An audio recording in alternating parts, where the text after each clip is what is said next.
उपनिषद आचार्य प्रशांत page 38।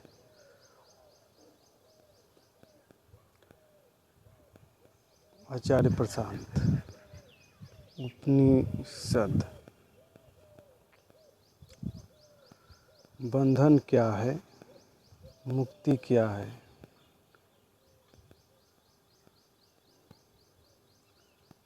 पूरा उपनिषद प्रश्नोत्तर के रूप में है।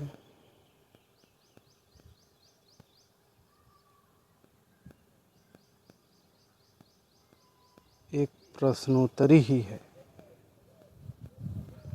ये पूरा उपनिषद बड़ा विशिष्ट उपनिषद है और हम सब आप भी बड़े सौभाग्यशाली हैं कि इस उपनिषद श्रृंखला का आरंभ इस सर्वसार उपनिषद से कर रहे हैं। इससे ज़्यादा साफ, पवित्र, सटीक, संक्षिप्त,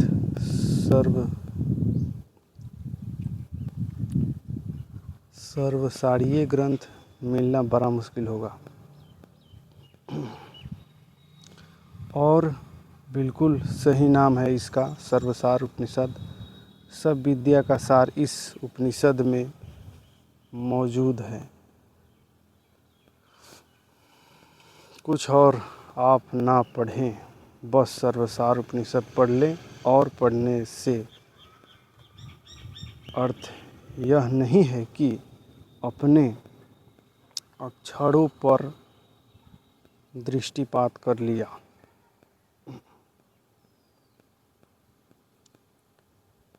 और पढ़ने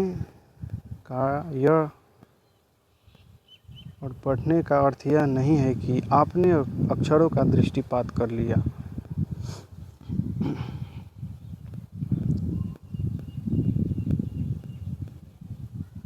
पढ़ने से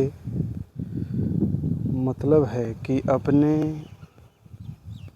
अपने उपनिषद का गहराई से सेवन कर लिया। पठन, चिंतन, मनन, निधिध्यासन सब कर लिया आपने, तो आप समाधिस्थ भी हो जाएंगे। फिर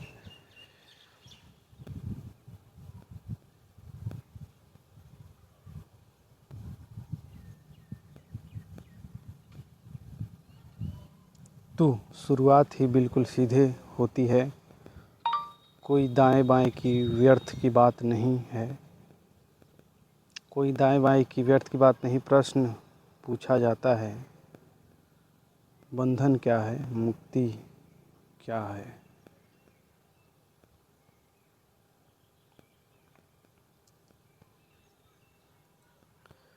विद्या और अविद्या किसे कहते हैं। जागृत, स्वप्न, सुषुप्ति और तुरीय, ये चार अवस्थाएं क्या है।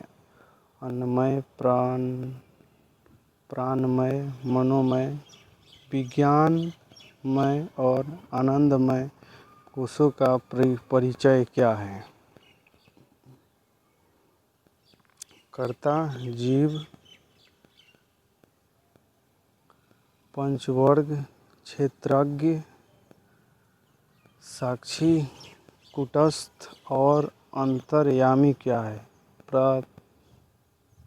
प्रत्यगात्मा क्या है।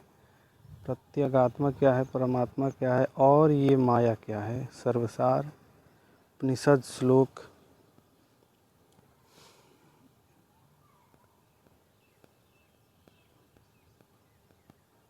1। सर्वसार उपनिषद। तो इतने प्रश्न आरंभिक श्लोक में ही पूछ लिए गए हैं। बंधन क्या है, क्या कहलाता है, क्या कहता है उपनिषद। बंधन क्या है, क्या कहता है उपनिषद। उपनिषद कहता है आत्मा ही ईश्वर और जीव स्वरूप है। वह अनात्मा शरीर में अहम भाव जागृत कर लेता है।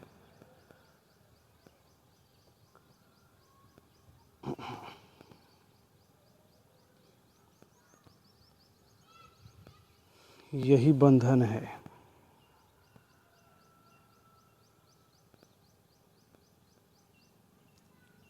ये क्या?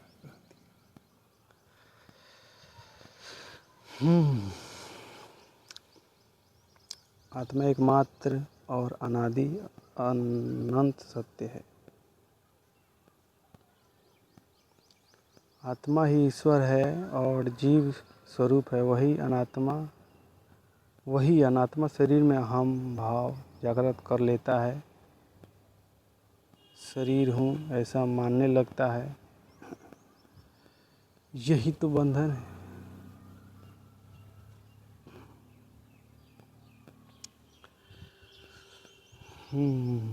शरीर के प्रति इस अहम भाव से मुक्त हो जाना ही मोक्ष है।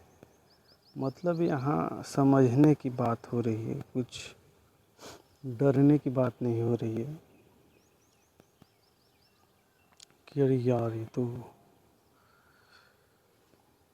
बंधन बता दिया।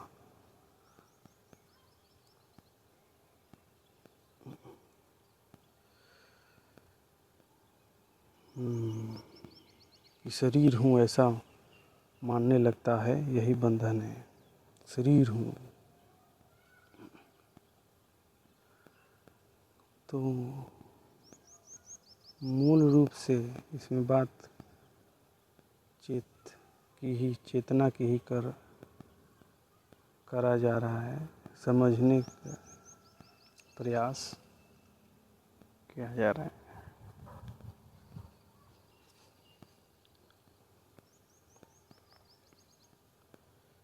चेतना उठने का मतलब ही आनंद है, तो समझने की ज़रूरत है। शरीर के प्रति इस अहम भाव से मुक्त हो जाना ही मोक्ष है। यहाँ लिखा हुआ है शरीर के प्रति अहम भाव। ये जो हमें अज्ञान रहता है, इसके प्रति अहम भाव, शरीर के प्रति अहम भाव, जो कि अवलोकन से पता चलता है।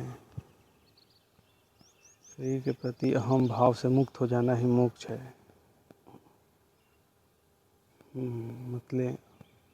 मतलब पहचान पाना, अवलोकन करके खुद को, तो आनंद ही तो है।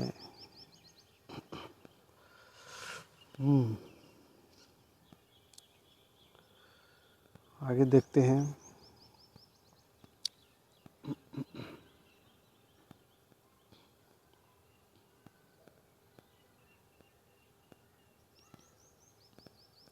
आत्मा एकमात्र और अनादि अनंत सत्य है।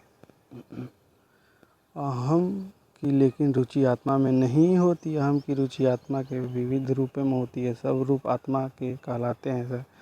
संसार और उस संसार का भोक्ता होने के लिए हम सबसे ज़्यादा रुचि दिखाता है। जिस वस्तु में उसको कहते हैं देह।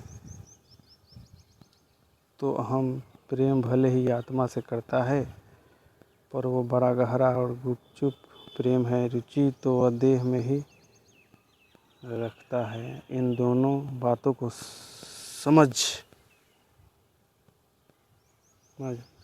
जरूरी है।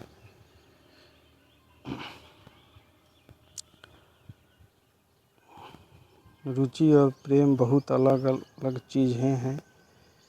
इंटरेस्ट, रुचि और लव, प्रेम एक नहीं होते। रुचि और प्रेम एक नहीं होते।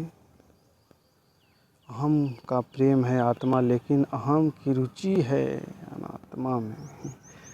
अखिल दृश्यमान विश्व ही अनात्मा मात्र है। इस विश्व में द्वैतात्मक प्रक्रिया से अहम किसके साथ तादात्म्य स्थापित करता है? देह के साथ।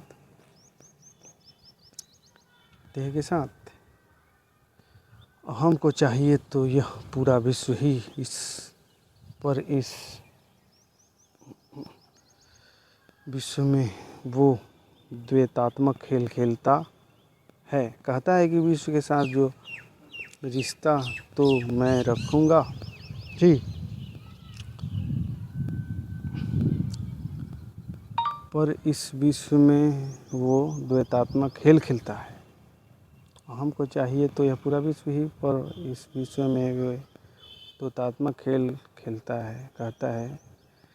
तो ये भी समझने की ज़रूरत है, चालाकी भी अज्ञानता ही है।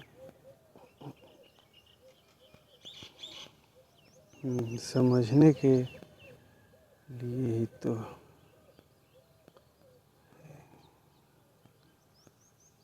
जब हम समझ जाते हैं तो वही आनंद हो जाता है। बस यही बात है। तो आगे देखते हैं। विश्व के साथ तो रिश्ता रखता ही, पर वो रिश्ता द्वैत का होगा। कैसे होगा? कैसे? उस रिश्ते में एक विषय होगा और एक विषयी ही होगा।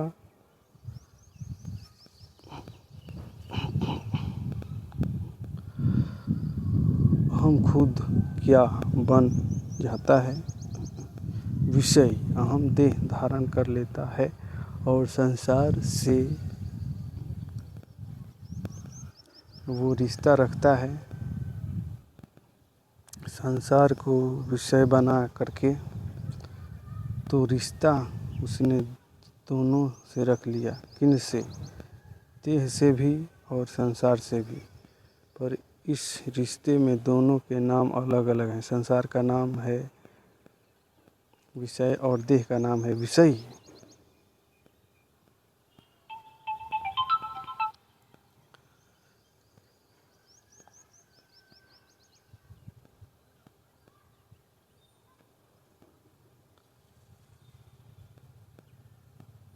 या स्वयं या अहम। विषय माने स्वयं या अहम भाव। और ये सारा खेल रहा है जब अहम, तो इस दौरान उसे वास्तव में प्रेम किससे है? प्रेम है आत्मा से, और खेल खेल रहा है वो संसार में। और संसार में जब वो खेल खेल रहा है, वो यह भी नहीं समझ रहा है कि जिस आत्मा से वो प्रेम करता है उसी आत्मा की माया है संसार, उसी आत्मा की अभिव्यक्ति है संसार। तो ये रहा पेज 39।